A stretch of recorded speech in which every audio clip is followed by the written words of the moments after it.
Bonjour, bienvenue dans ma nouvelle vidéo 100% action. Non, 90% action. Parce que la Versafine claire, il n'est pas question de tamponner avec autre chose qu'une encre assez sage, assez rapide, qui est hydrophobe, c'est-à-dire qu'on peut mettre de l'aquarelle dessus. J'utilise un joli tampon action là, dont le motif est de la même taille que le tampon qui est en dessous. Ça c'est assez récent chez eux. Avant les tampons bois étaient plus petits au niveau caoutchouc que la représentation. J'ai utilisé ce tampon en orientant différemment le dessin, comme ça on a l'impression d'avoir plusieurs feuillages, alors que non, c'est le même tampon. C'est une technique dessus en fait. J'utilise ici les aquarelles métalliques de chez Action qui ressemblent à des Gonsai Tommy. On peut citer cette grande marque là. Chez moi j'ai des godets aquarelles métalliques de chez Derwent qui sont sublimes, et j'avais envie d'essayer ces grands godets là qui sont unitaires, qui ressemblent aux aquarelles japonaises, avec un godet qui est long, pas très haut, et surtout qui est pas rempli jusqu'en haut comme les godets classiques. J'ai ressorti aussi la aquarelle box, toujours de chez Action, que j'ai testé dans une précédente vidéo. Et comme ça, je regarde les mélanges. J'ai vu qu'il fallait beaucoup hydrater les godets, donc je l'ai fait, c'est-à-dire mettre de l'eau dessus pour que ça ramollisse. Et quand ils ont séché, ils étaient un peu blanchâtres, donc je confirme, il y a du blanc dans les godets. C'est assez perturbant quand on a l'habitude d'utiliser des aquarelles extra fines, parce qu'il n'y a pas du tout de blanc dedans. Ça reste extrêmement transparent, parce que traditionnellement, dans l'aquarelle, il n'y a pas de blanc, ni comme godet pur, ni dans les aquarelles.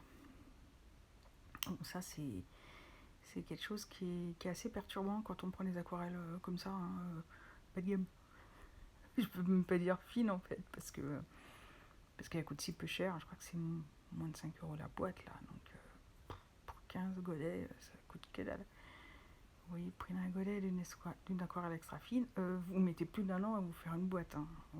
À moins que vous ayez les moyens de l'acheter complète déjà, mais les 12 godets, ça coûte vraiment cher. Cependant, je commence à savoir utiliser un peu l'aquarelle parce que j'en fais assez régulièrement.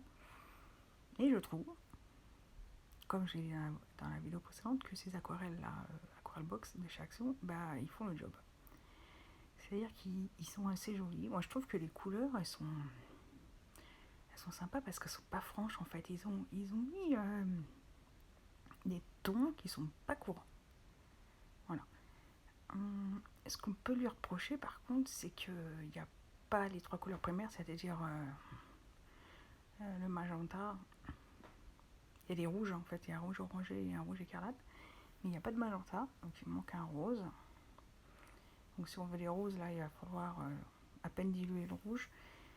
C'est assez perturbant aussi. Et il n'y a pas de cyan, c'est-à-dire un bleu ciel, qui permet par mélange d'avoir toutes les couleurs secondaires. On a des couleurs secondaires là, c'est étonnant. Là, je vais utiliser quasiment toutes les couleurs en mélange, sauf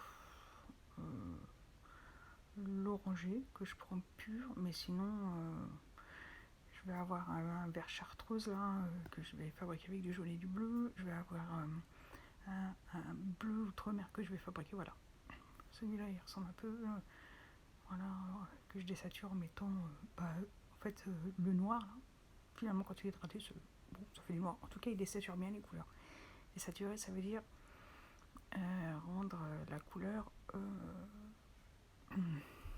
comment dire, un demi-ton en dessous, est moins éclatante, ça fait des couleurs plus ternes. C'est pas du tout péjoratif, parce que là c'est volontaire, c'est pour mettre des ombres, créer du contraste. Le secret il est là en fait, parce que si vous prenez les aquarelles et que vous coloriez de manière uniforme, enfin peignez de manière uniforme, vous n'aurez pas de contraste et ça fera plat.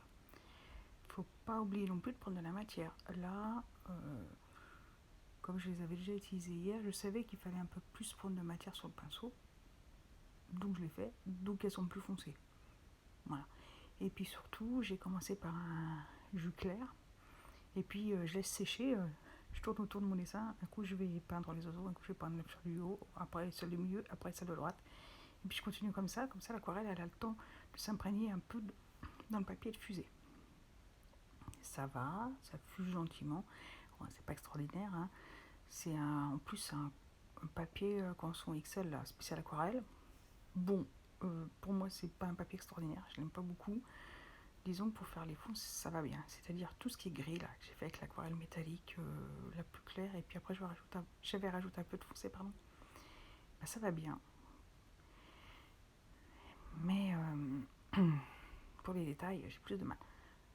Ça c'est hyper satisfaisant quand on fait l'aquarelle, c'est quand on enlève le masking tape autour. Pour pas déchirer le papier, et ben pareil, technique dessus, il faut chauffer au heat gun là. Puis ça m'a permis de sécher. Voilà, j'espère que ça vous a plu. Elles sont métalliques, elles sont jolies. J'ai essayé de mettre du contraste avec du métallique et ça fonctionne. Pour résumer, c'est un bon plan. Je trouve qu'elles sont opaques quand on les utilise avec beaucoup de matière. Elles sont brillantes. Ouais, c'est sympa. Vous pouvez y aller. Ciao.